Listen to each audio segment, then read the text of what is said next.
ky çlirim ishte një nga fitoret më të mëdha, për arsye se fitoi tauhidi apo njësimi i Allahut azza wa jall mbi shirkun, ku pejgamberi alayhis salatu wassalam futet në Mekë me kokën e ulur, i hypur mbi mushkën e tij dhe madhronte Allahun azza wa jall.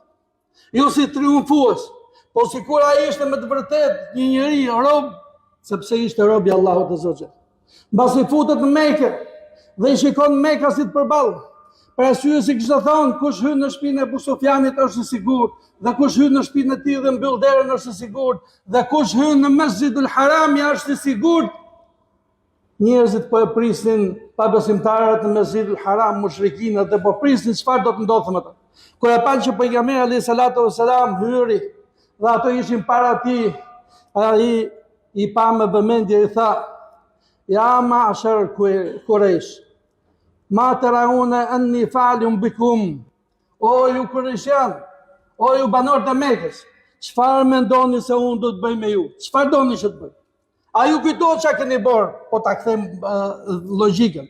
Ju ishte ato që mrafët, ju ishte ato që më gjujtët edhe më sakatosët, ju ishte ato që më bratë shokët, ju ishte ato që na përzut prej këtu. Çfarë mendoni se mund të bëj me ju?